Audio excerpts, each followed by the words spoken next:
All right, hello everybody. Assalamu alaikum. I suppose I will just get started now that a lot of you have joined. I'm really excited to speak to you. So for those of you who don't know me, my name is Jonathan Hart and you can call me Jono. Did anyone here attend my talk on data science and machine learning? If you did, just say so in the chat. We can see if there are any familiar faces here.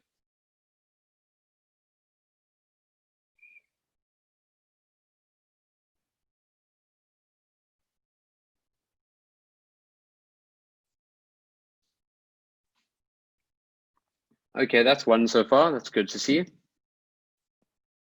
Thank you, Basam. Anybody else? It'll be exciting if I'm speaking to a lot of new people today. Great, we see another one.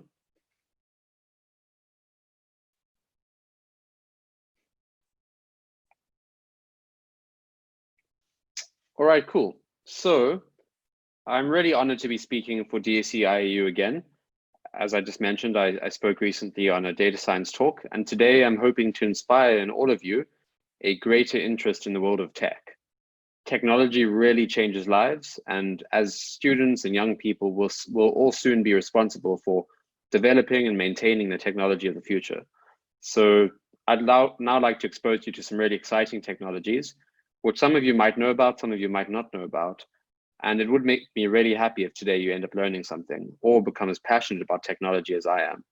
So I will share my screen, and then just throughout the talk, whenever you have a question, just ask it in the chat, and then I will periodically go and look at the chat and answer those questions. At the end of every section, I'll just look to see if there are any questions, and please feel free to ask anything. So I'm sharing my screen now. Can everybody tell me if they can see this?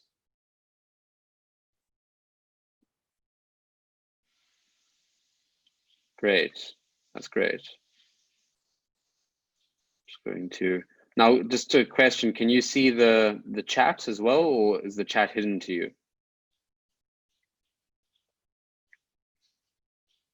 Okay, cool. So that means I can see your questions, but you won't have to have that cover your screen too much. Some of you say you can see this, the chat. Okay. For now, I'll just close the chat and then I can open it up later. All right, so let's get started with the talk then. So what we'll be talking about today is a very, very, very brief history of tech and computers. Then I'll talk about some of the really big players in the tech space, the big companies, some of the newer companies that are really, growing and making space in the world. And the focus of the talk will be about technologies changing the world. So I'll go into several of the really exciting technologies and I'll tell you about what they are, some interesting use cases, and then I'll give a case study.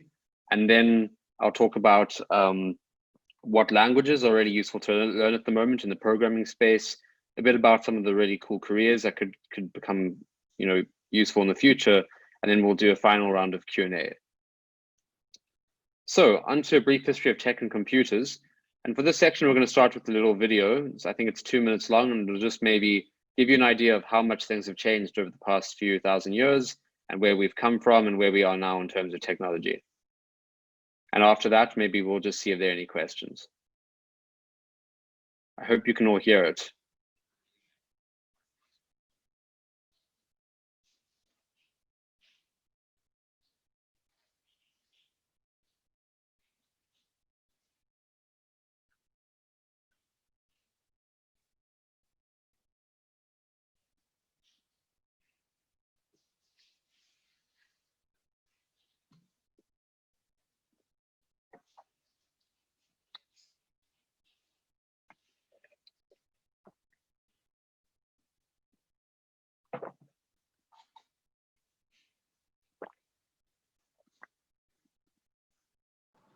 We can't hear it. There's no sound.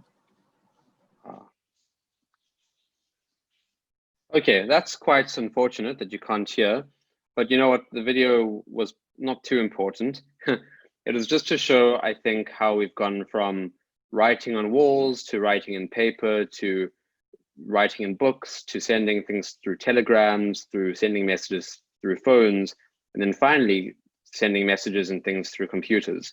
So it very much just shows how fundamentally, we've always wanted to communicate with each other and be connected.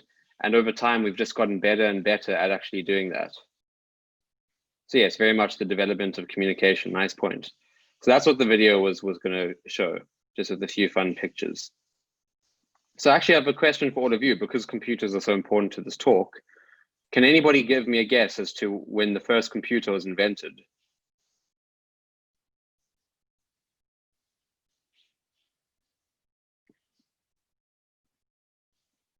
Okay, a lot of people saying 1944. We've got 1822 as well. And then somebody saying 77. All right, we'll give a few people a chance to type. Okay, so a lot of people saying 1977, a lot of people saying 1944, and then some saying 1822. And actually, in a way, all of these are correct answers, but for the purposes of this talk, the most correct answer is going to be 1944. And this is because we'll be defining a computer as an electronic device capable of storing and processing data. So let's look at these three time periods and see what was being released at that time. So looking at this timeline, in the 1800s, somebody called Charles Babbage created this very massive machine, which was essentially a big and automatic mechanical calculator, and it could calculate some complex functions. So in a way, it did compute things. However, if we think of a computer as an electronic device for storing and processing data, this Babbage machine was not electronic, nor did it store any data. It was only in 1944, with this first real example of an actual computer called the Electronic Numerical Integrator and Calculator. And this thing was electronic. It could store numbers in a register, and it could also obviously process these numbers and perform mathematical computations. It was also very, very big. It wasn't just this photo, it took the space of an entire room. But it was very useful. It could do calculations in 30 seconds that took humans 20 hours. So in 1 hour of operation, this ENIAC computer could do 2,400 hours of human work. And then finally, over time, computers started to improve and get smaller, and businesses started using them. And over the years, this happened, and eventually in 1977, we got the first PC, i.e. a personal computer. And this was the Apple II, released by the company Apple. So this was the first computer designed for households and for individuals to actually buy and put in their house and use. It was also one of the first ones that could actually display color graphics, which is why the Apple logo at that time was this very colorful apple. So in many ways, these were all very useful machines, and they've gotten smarter and smaller over time. And we've seen this trend continue since 1977. Now we have smart TVs, and we have laptops and desktops and smartphones. So that is the trend. And fundamentally, all of these things wanted to basically receive and send data and sometimes process data. Very much just that kind of history of communication. So I think there's another stage. Oh, it'll come later. Okay. So now I just want to talk very briefly about some of the very big companies in the world right now, the big tech companies. And I'm sure most of you are familiar with them, but it's just assuming some might not know all of them, I'm going to give a brief explanation. So we start off with Microsoft, which was started by this nerd. And Microsoft is a software company. Then we had Amazon, which was started by this nerd, which is an online retailing giant. We had Apple, started by this slightly more stylish nerd, which is a very big company in consumer electronics. We had Google, started by these two nerds, and that's the search engine giant that we all know. And finally, there's also Facebook, the social media giant, and once again, started by this nerd. So what we see is that you've got what some people call the big five, and these are all the big tech giants at the moment. And yes, they all were started by these kind of nerdy men, but that doesn't mean anything. Today, anyone can start a really successful company. It all comes down to your idea and your skills. And this is very much present in a lot of these kind of new kids in the block, these companies that are not as big as the big five, but are really, really growing and gaining traction and becoming household terms. So I'm sure you're familiar with a lot of these companies such as Uber, which is a ride-hailing app platform where you can order taxis, and now you can even order food. We've got Netflix, which is very big on streaming, for watching lots of different TV series. We've got Tesla, which does electronic vehicles and also very stylish electronic vehicles. We've got Airbnb, which is an accommodation booking platform. Tencent, which maybe not everyone knows about, is a very big company out of China. They're big on video games and social media in China and Asia. We've got Huawei, which also does consumer electronics, and they also do smartphones, but actually they've been banned in many countries lately. And then there's Zoom, which is actually a very recent company. It's become very popular during this COVID pandemic. And actually, a very interesting fact that came out a few hours ago is that because they've announced a COVID vaccine, Zoom's share price has dropped a lot because now we're expecting to be using less Zoom in the future. So yeah, these are all very big, exciting companies at the moment. And what's also very interesting to know is that even though Facebook and Google and all these other companies started off with software or online retailing or search, they've all expanded into lots of other different technologies. So you have companies like Apple and Amazon who are also creating streaming services to compete with Netflix. You have things like Google who have tried to create social medias to compete with Facebook, or things like YouTube. And you see that happening quite a lot. So these big tech giants are moving into other spaces and they're competing, and they're trying to kind of prevent these smaller companies from growing. But innovation always happens. So that was just a bit of a detour into kind of see these really exciting tech companies. And if you don't know any of these companies, I would really encourage you to go and check them out. And see what they do and maybe read their stories. They're all very interesting stories. And then before we get into the main part of the talk, I just want to do some interesting stats, which will hopefully stoke some interest in technology. So one of these really interesting things is that every minute, more than 570 new websites are created. So I've been speaking for about 15 minutes. So you can do the maths. We can say that maybe about 8,000 new websites have been created just in the time of me speaking. In 1980, the first 1 gigabyte hard drive was released, and it was costing $40,000 US, which costs about $120,000 today. That's a lot, because now we get maybe 1 terabyte hard drives for very little, a lot less than that. So it also shows how things become cheap over time. And for reference, the first 1 gigabyte hard drive was probably the size of a truck. And now obviously 1 terabyte, we can just fit in our hands. Whenever you search something on Google, 1,000 computers are processing that query in 0.2 seconds. That's why it's so fast. 13 years ago in 2007, Apple launched its first iPhone. And since then, more than 2 billion people have bought iPhones, and they're actually on the iPhone 12 now. So just in the space of 13 years, this company has gotten really, really big, and they've really made lots of phones, and they've improved the phones a lot.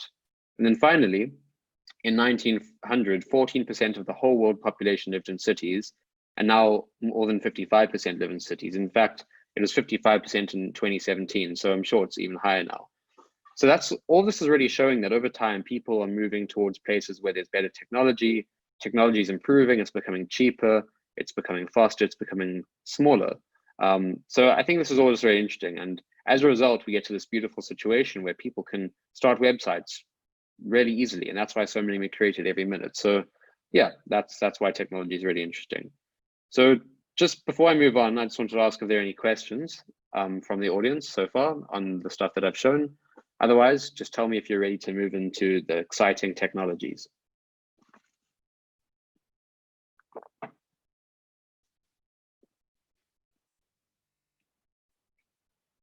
Right, so I'm not getting any prompts, so I assume that there are no questions for now. Aha, I can see now on the chat. Ready to move on, great. Okay, let's move on. So, technology is changing the world. The first one I want to talk about is AI, or machine learning. And again, for those of you who came to my talk the other day, we talked a lot about these technologies, but just to give a definition, we could say that AI is the development of computer systems able to perform tasks normally requiring human intelligence. And machine learning is just one part of AI. So sometimes AI is machine learning, sometimes it's not. We might think that just having a like robot in an assembly line in a factory, that is AI, but it's not machine learning because that robot is just following the same rules every time. But something like a algorithm that can classify images, that's machine learning and AI. And some of the applications that we know of where machine learning is used is Siri. So, Siri has learned your voice, and Siri has learned how to interpret certain questions. Google Translate, which can learn how to convert from one language to another, and even Netflix, just in how it recommends shows to people. And also things like self-driving cars that have to learn the environment and drive people safely. And what I also want to talk about in each of these technologies is how Google actually also is invested in these technologies. So Google has, they try to make sure that they do a bit of everything. So even with Google, there's Google Assistant for, I think, a lot of Android devices. And if you want to become a developer, they've got an ML toolkit which people can use. So Google is really interested in AI and machine learning. So just to give a case study, we can talk maybe about email filtering with Gmail. So some of us are getting emails all the time, and these get classified as primary, or they get classified as social, promotion, or even they get put into the spam folder. Now, we're not doing that ourselves. We never say, I'm going to put this in this category. Google does that automatically, but it's not like there's some employee at Google who's looking at our emails and saying, that one's social, that one's promotions. They've created an algorithm which has learned how to classify them accurately. And this is a machine learning classification algorithm. So how it will work is it will look at something coming in, for example, and it'll think to itself and say, okay, you've received this email from somebody you know, so it's probably just a normal email. But then if it comes from somebody you don't know, and the contents of the email say things like free or win big, then it thinks, okay, maybe this is a spam. If it's coming from a social media network like Instagram or Facebook, it'll probably classify it as social. And if it's maybe coming from a company where you sometimes open the emails from them, sometimes you don't, it'll realize that that's a promotion. So that's a really cool, just very simple application of machine learning that makes our lives a lot easier. The next technology is e-commerce. And e-commerce can be defined as commercial transactions conducted electronically on the internet. So this is just the infrastructure for you to be able to buy and sell things online, for sites to take electronic payments. This also involves sites making sure that they are search engine optimized so that they come up first when you search for a certain type of product. And a lot of examples are things like Amazon and Alibaba. And I think I've also listed some local e-commerce kind of retailers that maybe you know of, but also any online store, any store where you can order a product, where you can make a payment online. That's also e-commerce. And nowadays we can create these stores very easily with lots of store builders like Wix and Shopify and Squarespace, but also we can, program them ourselves if we know how to. And Google, again, has its hands in e-commerce. So with Google My Business, you can list your business online. You can put your address, your opening hours, your phone number, your website, those kind of things. And you can also even use Google Sites to create sites, but they're very basic at the moment. They can't really take payments or anything. So yes, Google's also involved in e-commerce in a big way. And the case study here is about Tesla, which we mentioned earlier. So like I said, Tesla sells electronic vehicles that they also produce. And with most kind of car makers, you usually have to go to a dealership to buy a car. You look at the cars, you drive them, you try them out, and then you buy them.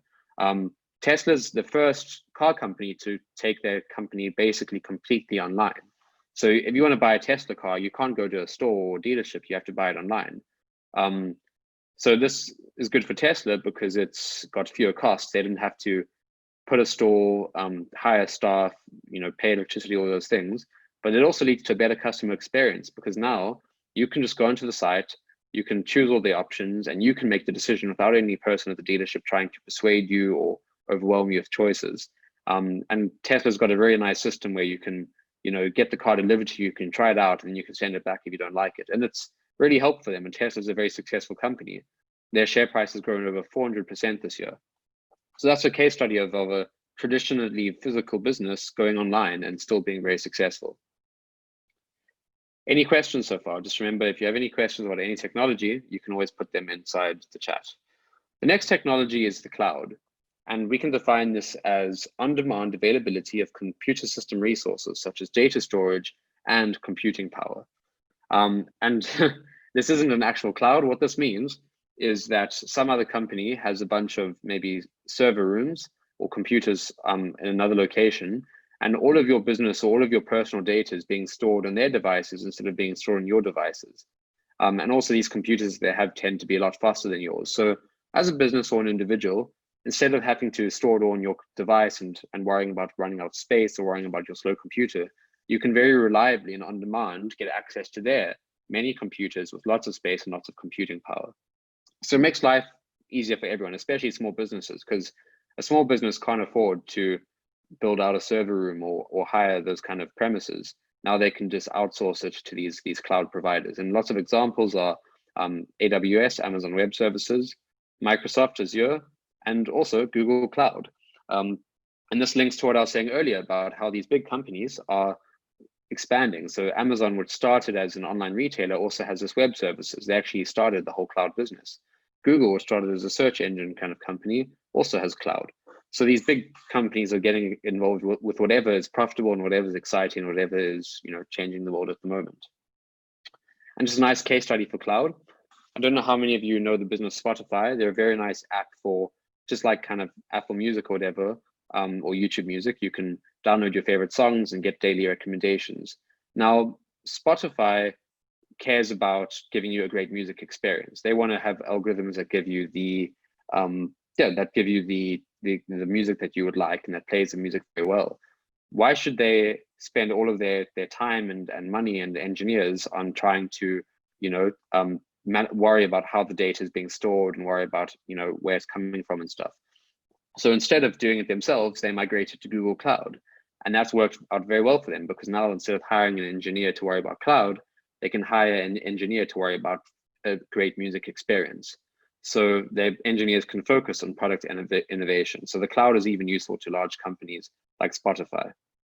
I saw a question in the chat, but I actually can't access the chat unless somebody asks a new question. So maybe just somebody send something in the chat and then I can quickly open it up and answer. But for now, I'll just move on. So the next technology I'll be talking about is IoT, which stands for Internet of Things. And this is quite a confusing one, but I think I'll try my best to give a good explanation. So IoT is a system of interrelated computing devices and machines with the ability to identify one another and transfer data over a network. What that actually means is it's a lot of small devices that all have computers built into them that are communicating with each other. So the most kind of obvious example is a smart home, where maybe you've got a fridge which is connected to your phone, and you've got a microwave which is connected to your phone. So you can maybe say your fridge can send you a message saying you run out of milk.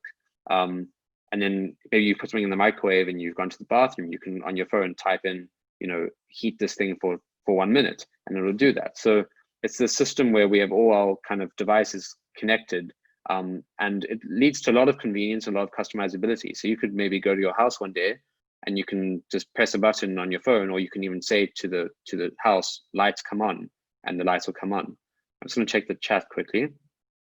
Is IoT a part of AI? That's a very good question. So IoT can be a part of AI, but it's not necessarily part of AI. What I mean by that is that you might just have rules that are defining how your fridge works. So your fridge might just have a rule saying, when the fridge is empty, tell the owner that the fridge is empty. So in that case, you don't need any AI to do that. But you might have a, actually, you know what, I'm thinking about it a bit more now, and I actually would agree with you, it can be AI, because usually, right, our fridge wouldn't be able to tell us that it's empty. We would have to go and open the fridge, and if the fridge, we'd see the fridge is empty, then we'd go to the shops. So by our fridge being able to identify it's empty and send us a message, that is actually replacing a human task. So actually, you're right. It's not machine learning, but it is AI. So that's really exciting. That's a really interesting question you asked. And yes, it would be AI. So yeah, the idea that we could go home and we could say, turn the lights on, or we could say, turn the music on, or turn the music to my favorite song, and then the house will play that song for you because the speakers are connected to your voice and all those things. That's why IoT is really exciting.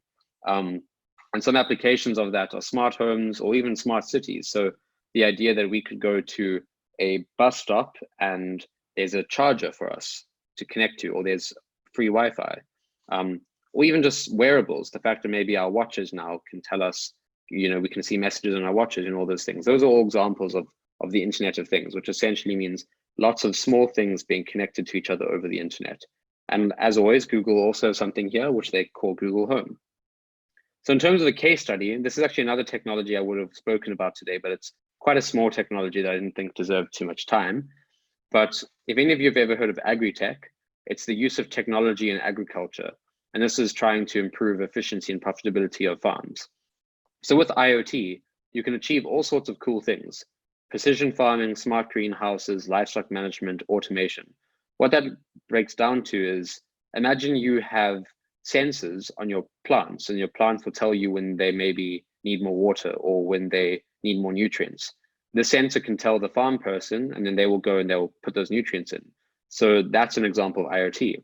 Or maybe a greenhouse where temperature and nutrients and all those things are automatically adjusted when the sensors are told certain information by the plants. Or maybe you've connected devices to your livestock, your cattle, and it tells you when they're unhealthy or sick or when they're stressed, and you can act on that. Or even just having lots of drones which are spreading fertilizer, or tractors which are working on their own. You could imagine a farm that has all these things implemented, where the farm manager just sits at home with the screen and presses a bunch of buttons, and all of these devices are working and doing everything. So that's a really cool example of how IoT can completely transform a farm. You don't need to have, lots and lots of people working there anymore. You just have this very smart, efficient technology. And now another, obviously, very big category of technology is the entertainment area. And this is lots of things. This is technology such as streaming services, or the new technologies in gaming, or the apps on our phone, or even just apps that have game-like features. Like if any of you know the language app Duolingo, where you practice every day at a language and you get points, and then you can see how you rank on a leaderboard. So entertainment is a very big sector, and there's a lot of different technology, and lots of examples of that could be the PlayStation 5, or Netflix for streaming, or Amazon Prime, or Apple TV Plus for streaming. It could be Disney Plus for streaming. It could be the App Store for getting your games or your gamified apps. So entertainment is a very broad area. And obviously Google also has its hands in entertainment.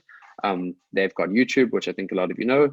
They've got YouTube Premium, which is also like TV shows and stuff. They've got the Google Play Store where you download apps. And now they've got this thing called Google Stadia, which I'll talk about in a second. And that's a game streaming service, which is a very, very exciting new technology. So Google Stadia.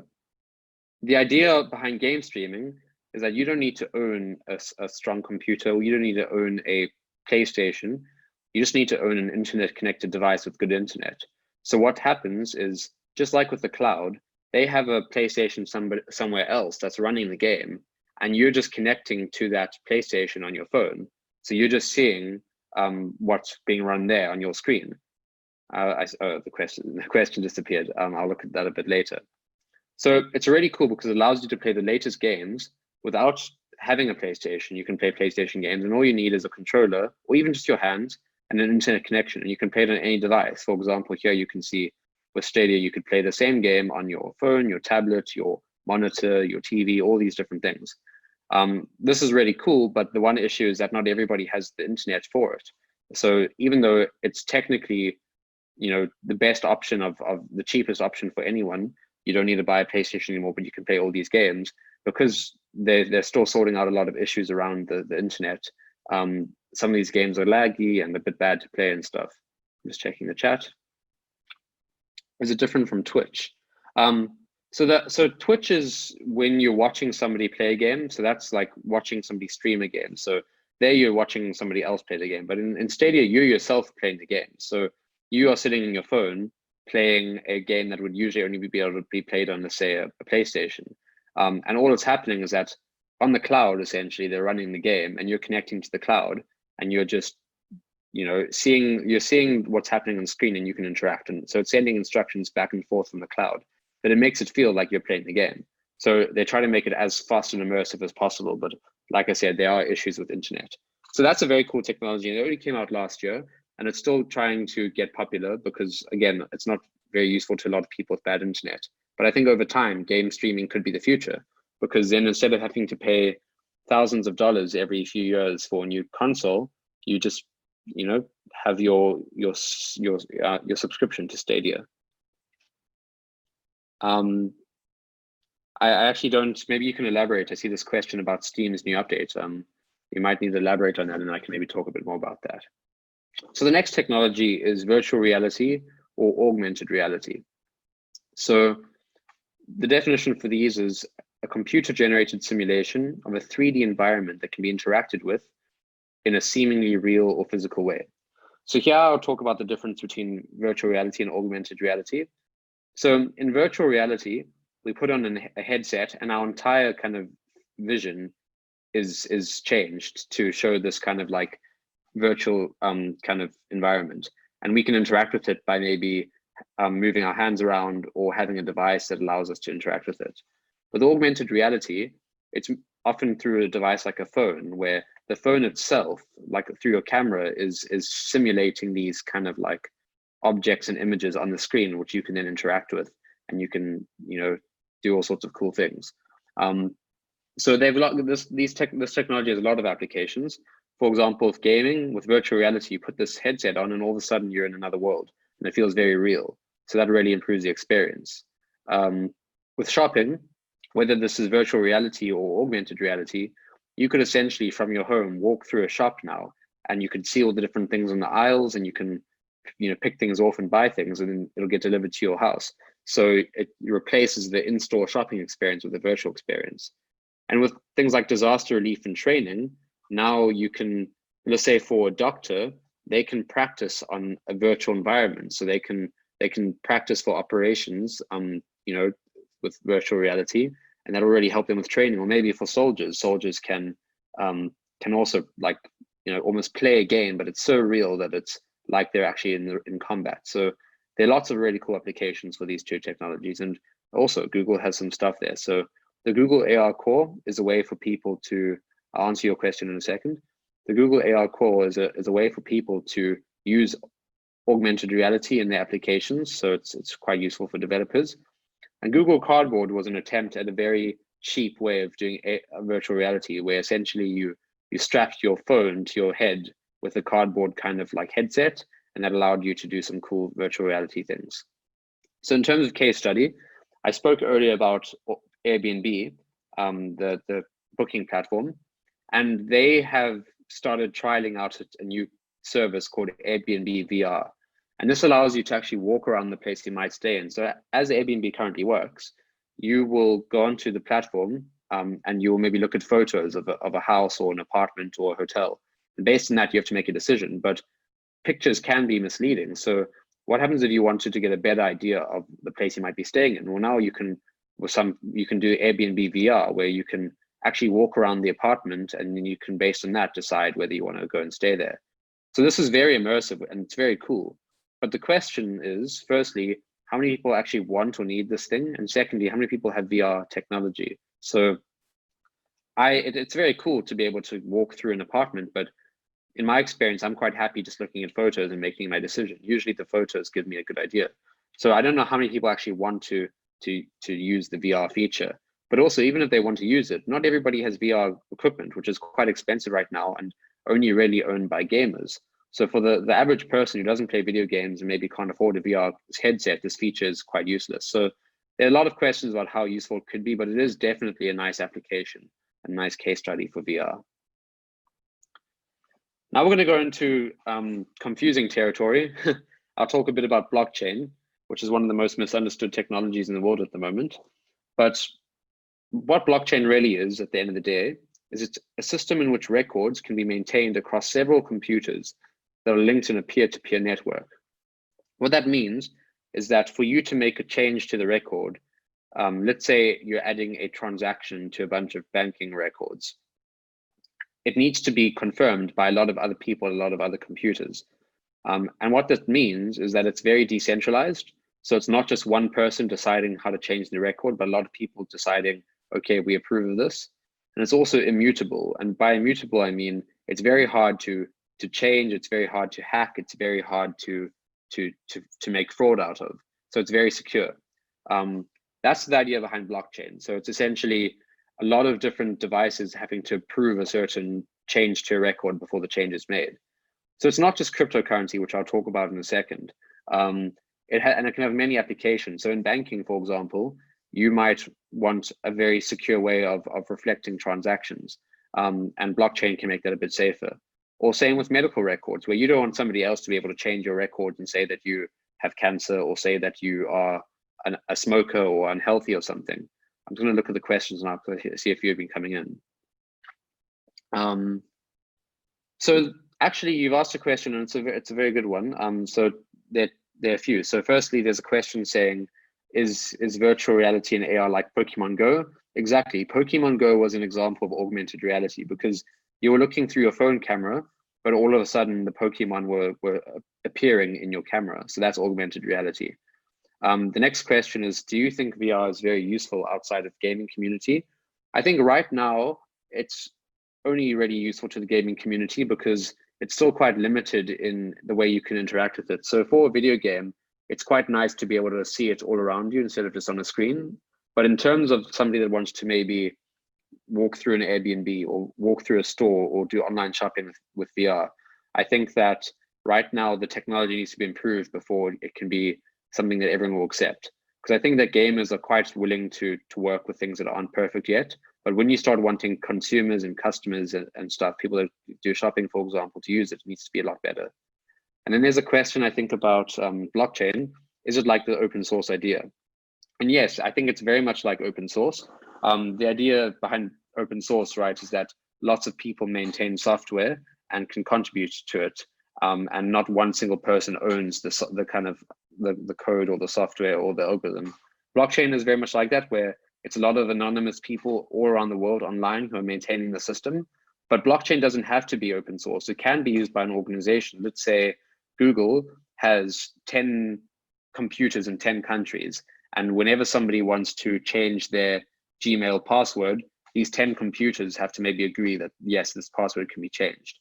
So a company can use the blockchain and just make sure that it has enough like different devices that can run the blockchain. But in most of the common applications, especially in cryptocurrency, which we'll talk about now, especially in cryptocurrency, it's very much open source. And actually, you can dabble with blockchain now on the Google Cloud Platform, which if anyone did the machine learning talk and workshop, you use the Google Cloud Platform. There is some blockchain functionality. I don't know how it works exactly. I think it's just giving you an idea of how like the thinking behind blockchain works. So it can be quite fun to look into. And now for the case study, I'm actually going to talk about cryptocurrencies. So what a cryptocurrency is it's a virtual currency that exists on a blockchain. So virtual currencies aren't actually just cryptocurrencies. If you think about it, the fact that now our bank accounts are essentially virtual, we've got money that exists online. We don't actually physically have that cash or that money in our hands. We already deal with virtual currencies, but the issue with virtual currencies right now is that they are often linked to one country, such as the dollar linked to America, or they're in the hands of a bank, and we might not necessarily trust our banks or think that banks are safe because they can get hacked. So when you introduce a virtual currency like Bitcoin, a cryptocurrency, these things aren't attached to any country. So you can buy something, you can get Bitcoin in your country, in say Saudi Arabia, and you can buy an item from Japan or China using a Bitcoin, and they'll accept it there. But it's also existing on an open source blockchain that a lot of people have to work towards. So it's quite secure. So each transaction is stored in what we were talking about earlier, this idea of records or a distributed ledger, which is very much just a record that lots and lots of people are maintaining. So what this means is that you have very secure transactions, they're global, and it's mostly anonymous. The bank can tell when you're buying something, but on the blockchain, it's quite hard to say that Jonathan Hart is buying a car online. But one issue is that because it requires the agreement of so many people, it can be extremely slow. Imagine that you wanted to go to the shop and you wanted to buy bread, and you have to call 10 people to say, hey, can I buy this bread? Do I have enough money? Versus just looking at your own wallet and buying it. It's that kind of system. But with blockchain, it's actually lots and lots and lots of people who have to authorize these transactions. So it takes a lot of time. It uses a lot of electricity. So I hope I've given you a good idea of blockchain, why they're different to cryptocurrencies, what cryptocurrencies are, and why they're good, but also can have some issues. Another very interesting technology that's arisen in the past few years is social media. And this doesn't have to be something like Facebook. It can be any website or application that allows users to create and share content or participate in some form of social networking. So there are lots of pros and cons, lots of goods and bads of social media. The good is that we can stay connected. So with something like Facebook, you can see what your friends are doing. You can see when major events happen in their lives, that kind of stuff. But there are lots of bads. Lots of research suggests that people can become highly addicted to social media. A lot of depression in the past few years has been linked to social media usage because we're often comparing ourselves to our friends or comparing ourselves to celebrities. There's this idea that it's very fake. So we only show the good stuff on social media. We don't show the bad stuff. There's the idea that we can be manipulated on social media. So some governments can maybe create fake profiles of other people and use that to try and influence our thinking, use that to try and make us behave in a certain way. And there's also the idea of privacy where, because we're liking certain things, because we're talking to certain people, these companies like Facebook are looking at that and they can see, okay, this person likes this kind of thing, so let's give them that kind of content, or let's advertise these certain things to them. So you don't know what's being done with your data, and it's being used a lot. Yes, so those are some of the concerns with social media. But it's also very useful for businesses. So as much as it's good for us to stay connected with our friends, for businesses, you can do social media marketing. So, now you can target certain groups of people based on what they like, which is very useful. You can advertise like that. And you can also, if you want to make a career out of being an influencer, you can now, make money by being a very followed person on social media, because maybe you have 1 million followers and then you tell them that you like a certain product and they buy that product, and then that company will pay you because you've advertised their product for them. So it's opened up all sorts of business opportunities, but like I said, there are the goods and there are the bads. And very popular examples of social media are, I'm just opening the chat, are obviously Facebook, Instagram, and WhatsApp. And I'm sure a lot of you know that all three of these are actually owned by the company Facebook. So whenever you are using Facebook, Instagram, or WhatsApp, your data is being shared amongst the three, which is why sometimes you might talk about something on WhatsApp and then all of a sudden you might find that it's being advertised to you on Instagram. There's a comment saying, nowadays, most of social media asks for your ID number, your phone number, something that they can know your real information. That's quite nice, yeah. So a lot of these social media things are trying to stop fake accounts by making sure that you're a real person. And they've only done that recently. So before that, anyone could create a Facebook account with just an email. And because you can just create an email very easily, you had these companies which could literally automatically create millions and millions of emails and then create millions and millions of Facebook accounts and use that to try and manipulate people. So definitely, as long as we put pressure on these companies, the social media sites can become safer. But there's always the question of, will they ever stop us from maybe being addicted? Because they make money because of our addiction. So yeah, sometimes some things they're not going to change and some things they will change. So again, Google also tried at social media. They actually, a few years ago, this is very interesting, they tried a service called Google Plus, which is supposed to compete with Facebook, and Google Plus didn't do very well. So they shut it down. And they might try it again sometime. They just couldn't capture the magic of Facebook. But if you think about it, things like email are also social media, because we can connect with our friends, we can send messages to each other and to our colleagues. YouTube is also social media because we can follow certain people we like, we can subscribe to people, we can chat to people in the forums, we can chat to people in the comments, and all sorts of other services. So that's why my definition said websites and applications that enable users to share content or participate in social networking. Even if it just means that you can comment in a forum like Reddit or YouTube comments, that's also social media in a way. And as a case study, I thought it might be quite interesting to talk about Zoom. So we mentioned Zoom, and Zoom's a teleconferencing service that's mainly used for businesses. But with the pandemic, Zoom became a very popular option to stay in touch with friends because you weren't seeing people in person anymore. So the best way to see them was on video. So Zoom went from being mainly for businesses to being used by a lot of people to stay in touch with friends and family, which is kind of like social media. It also has now launched events, which allows you to maybe like host a gym class or a martial arts class or even a games night or game on Zoom. So it's more and more ways of people socializing on this platform. So it's very much becoming both a business and a social media platform. And as a result, other companies are launching their own competing products. So Google has Hangouts or Meet, Microsoft has Teams. So again, it's this classic case of the big tech companies trying to compete with the new kids on the block. And then finally, I just want to talk about hardware and software, because this is technology by definition. And this is always going to be around. So all of these technologies we've been talking about, machine learning, blockchain, AR, social media, how do we use these technologies? We interface with them through hardware, right? Whether that's our laptop or our tablet or our smartphone. So hardware itself is also technology because it can change over time. Just like we showed, the computer went from the big ENIAC to the Mac, Apple II, to the smartphone. And this stuff's not going to go away. We always are going to need some device to connect, to use the other technologies, to connect with people.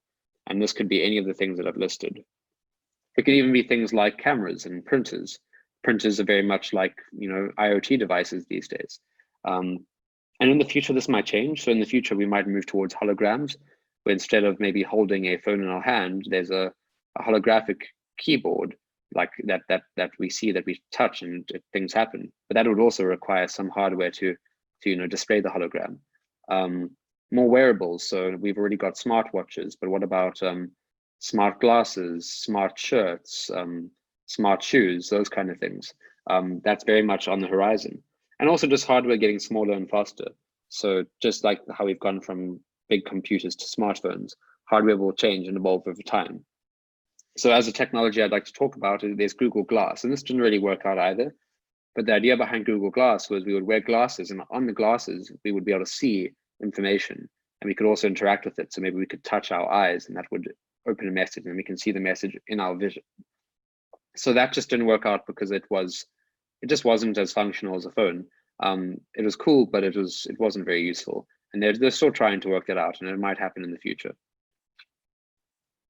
And in terms of a very interesting case study in that, I'd like to talk about smart running socks.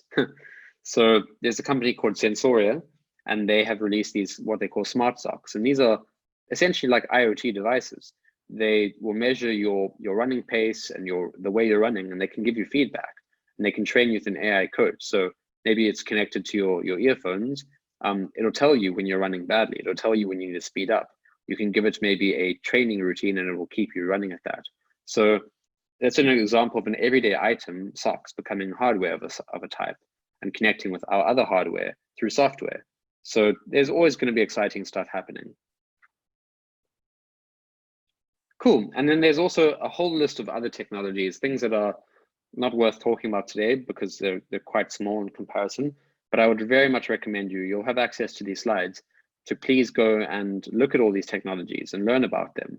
Things like fintech, biotech, edtech, the gig economy, 5G versus free internet, edge computing, 3D printing, tools for design and collaboration, synthetic hosts. And that's not the end of the list. The list goes on, and the list will keep growing because technology is always, improving. So that's the end of that section. Are there any questions before I move on to the next section, which is a bit shorter? And we'll be ending the talk quite soon.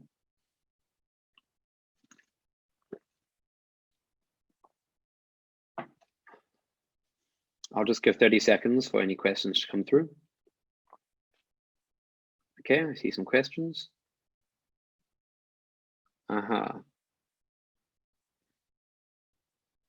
So just checking other stuff in case. Okay, so there's a question that says, I always ignore securing my account with my phone number. Is it a wrong act?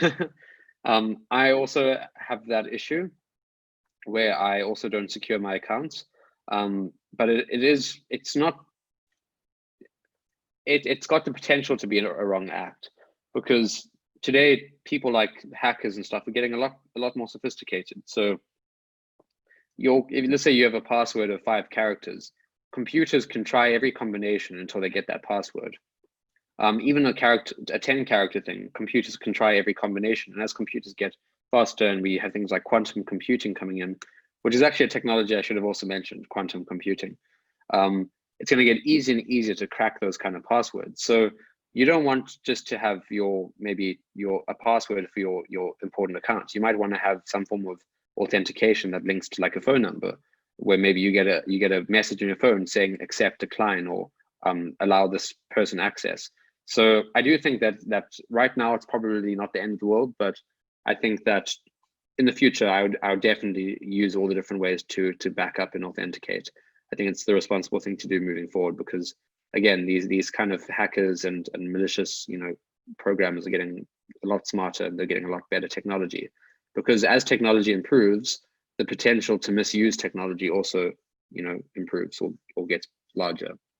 So moving on, this is a very important question that a lot of people ask, and it's a very confusing one. Which language should I learn? By language, I mean which programming language. I can't give you good advice as to which world language you could learn. Well, actually, Arabic is a very useful language. English is very useful. I've heard that Mandarin and Japanese and German are also very useful, but that's besides the point. So which programming language should I learn? And this is tough because there are dozens and dozens and dozens of languages and frameworks, and we can't possibly learn all of them. And new ones come out every year, and some of the ones that we maybe learn become outdated very soon. So, which one should I learn? If I could commit the next year to learning one language, which one should I learn? So I'm going to give you a bit of a breakdown based on my own research and based on my own experience. And this is just a list of some very popular languages and frameworks for different types of programmer. And just to explain the difference between a language and a framework, a programming language is a kind of a way to give computers instructions that follows a certain set of rules and follows a certain syntax, things like Python and Java. A framework builds upon a language and just makes certain things easier to do. So it's very much like they'll still use the language, but they'll do it all behind the scenes for you. So you can just give it a simple instruction, and things that would otherwise take a lot of lines of code in a certain language are now easier and faster with a certain framework. So frameworks very much come off of the language. For example, React.js is a framework that uses JavaScript, which is a language. So if you want to be a front-end developer, and by front-end developer, I mean when you go onto like a website and you see things like images and buttons and lists and menus, those kind of things, that's very much what a front-end engineer would be doing. They're setting up that what you as the user sees. And to be a good front-end developer, you need to know the basics, which is usually HTML, CSS, and JavaScript, or TypeScript. And some very popular frameworks at the moment to make you an even better front-end developer, from my experience and research, is React.js and Angular.js.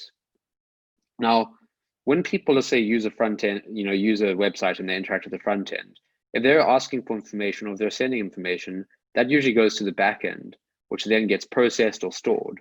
So back-end engineers are often doing all the kind of behind-the-scenes maths and processing and stuff.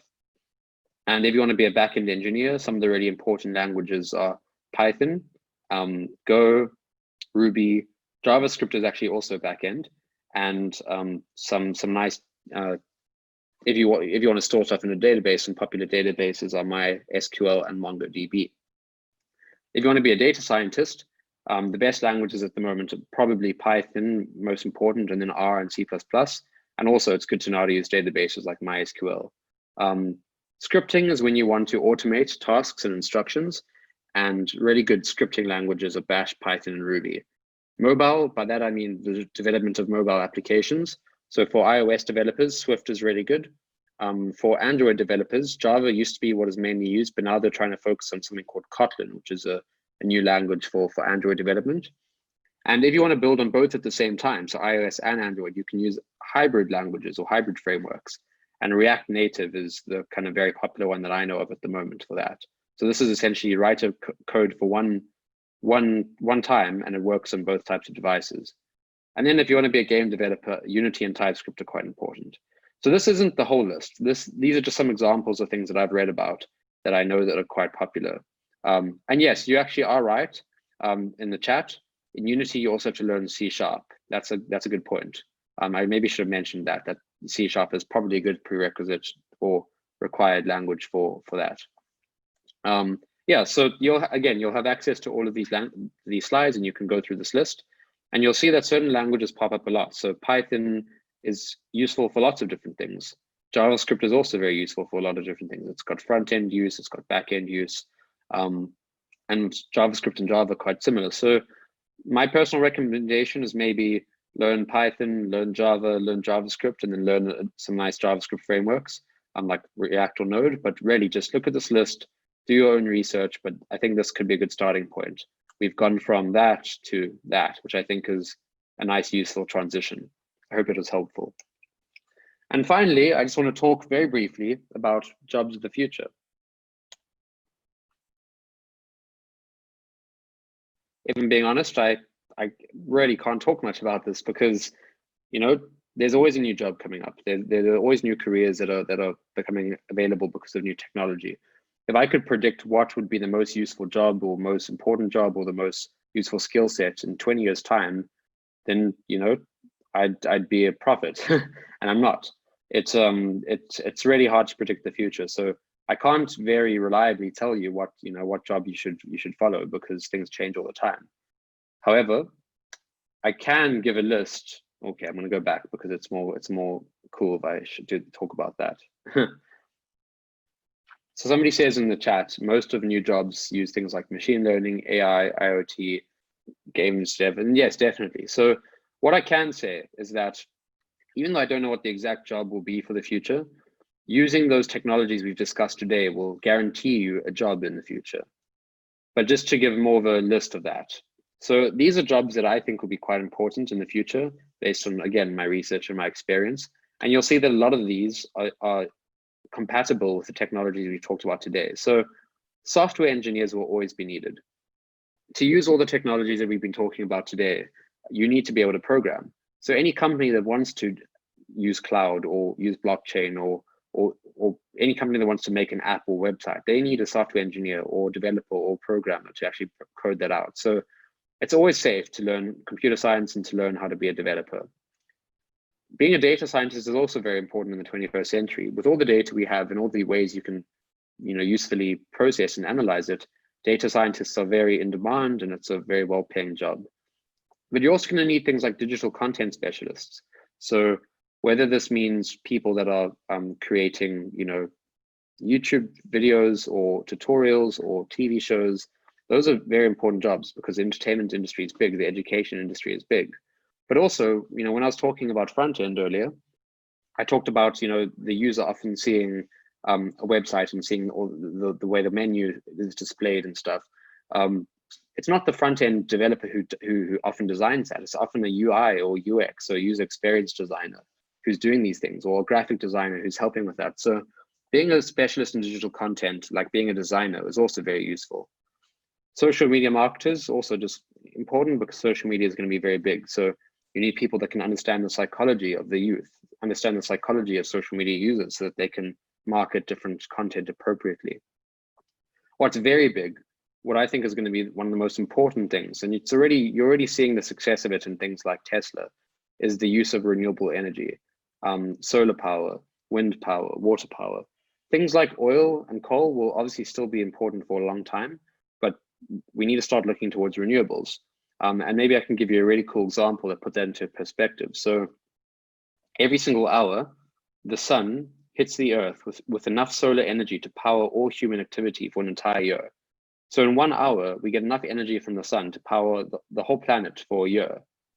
But we're not capturing any of that at the moment. We're capturing a tiny bit of that with solar panels. But imagine we covered an entire continent or an entire country with solar panels. We'd probably be capturing a small percentage of that, but that would allow us to meet all of our energy needs for an entire year. So solar power is very important. And as a result, you're going to need people that can be engineers and technicians in the space who can install them and improve them and maintain them. So that I think will be quite big. Also, robotics engineers, we're going to be using robots in factories. We're going to have self-driving cars and maybe robotic cleaners in our houses. So those kind of people that often that can program and that can also develop the robots and build them and do the hardware and stuff, those would be very important. Likewise for biomedical engineers, so lots of very smart devices that help us with our health. We're going to start living longer and healthier and happier lives, and that's going to be because of a lot of these kind of biomedical devices that we get.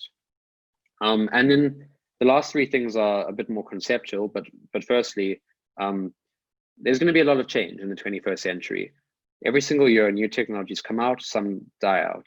Every single year, new programming languages come out, some die out. So with all this change, you need to have change management specialists in organizations, whether that's in your company or in your university or whatever, people that can help you cope with that change and help you decide what you need to learn so that you can stay, still have a job so that you can stay up to date. So change management is going to be extremely important. Because let's say somebody right now is doing a certain job and they find out that they have to learn how to program, otherwise they're going to lose their job. You need people that can help them, make that change. And then this is very important to me: entrepreneurs, entrepreneurs, entrepreneurs. Economies are supported by small businesses.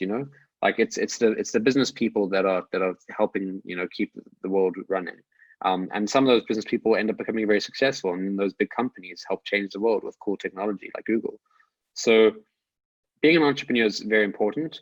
We need people who have ideas, who are willing to take the risk, who are willing to then hire software engineers and hire data scientists and hire all sorts of other people to kind of develop this technology. So definitely, if you're the type of person that is willing to take some risks, that has lots of ideas, you must not give up. You must try your best to start something and help support the economy, because that's how change is made. And finally, teachers.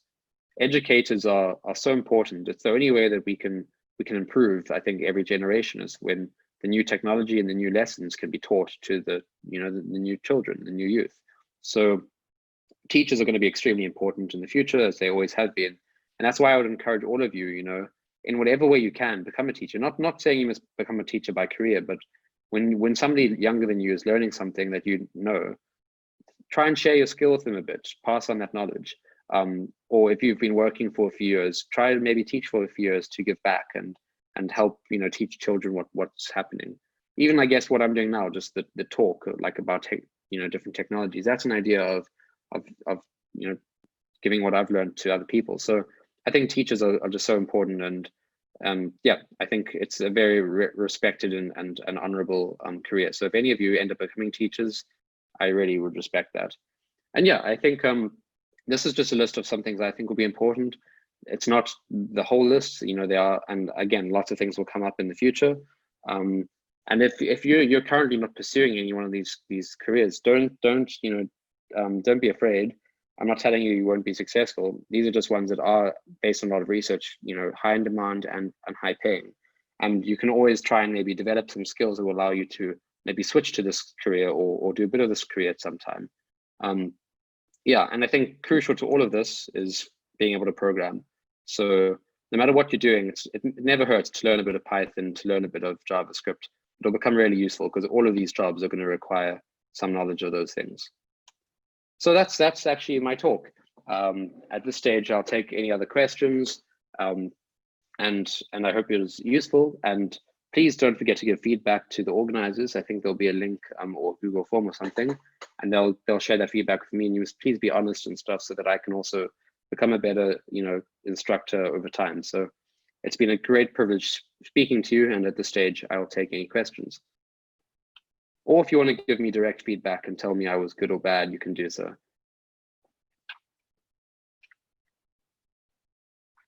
No, thank you. Thank you for everyone who attended. It was really nice. I think this was a great audience. I think, I don't know, I think about 50 people joined. So that's a really big audience. And I feel really grateful to have spoken to so many really cool people. Okay, I see something in the Q&A. Oh, it's the same thing.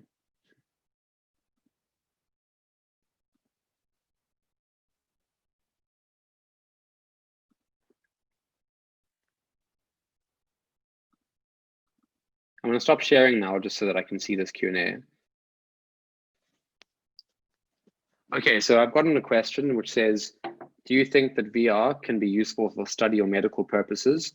And then somebody just said, thank you very much, and I appreciate that. So on the idea of VR being useful for study or medical purposes, I think for medical purposes, it could be very useful. I think that for doctors who are training, right, doctors often have to practice surgery on maybe a body or something beforehand, but it's hard to get a hold of bodies, and if you make mistakes and you've ruined that body, and as a doctor, you want to get as much practice as possible before you operate or anything. So I think that using VR, you can simulate a body in front of you that you can operate on, and that'll be very good for practicing and stuff. For study as well, I think that a virtual classroom, especially with something like the pandemic, that could definitely be a thing. Imagine you could put in the headset and you could see your classmates and your fellow students next to you in your room with VR. it'll help you stay, immersed. It'll help you stay focused and in touch, because just seeing everyone from a screen is different to actually looking around and seeing them, maybe being able to talk to them. So VR could definitely be useful for students, could be useful for doctors. I definitely think so. I hope that was a good enough answer to the question. Great. Well, so far there aren't any other questions, but okay, wait, I'm just checking.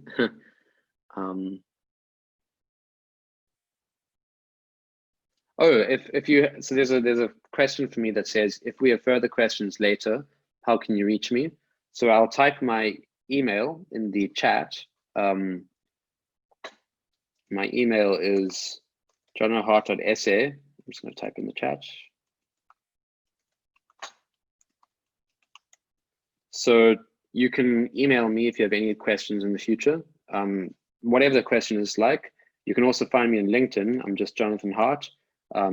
South Africa, you'll probably find me quite quickly. So yes, if you have any questions later on, or if you're shy now and you want to ask me later, contact me on email or LinkedIn and I will get back to you. And otherwise, yes, I do really appreciate all the constructive words, and people have been saying thank you so much, and they enjoyed hearing about popular services and I explained well, so that really means a lot to me. So yeah, I'm going to wait 2 more minutes for just any last questions, and otherwise I will mute myself in 2 minutes. And again, thank you so much for taking your time this evening to hear me out.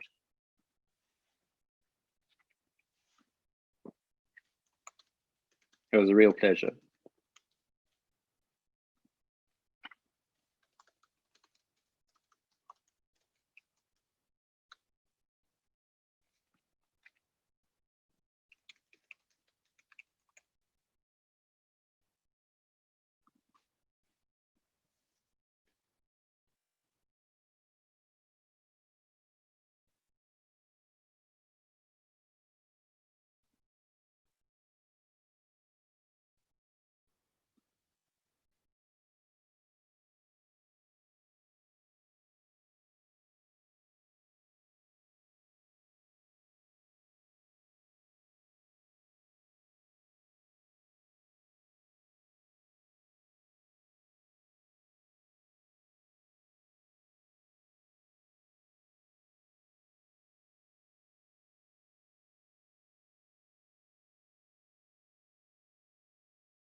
Okay, everybody, there don't seem to be any other questions for the time being.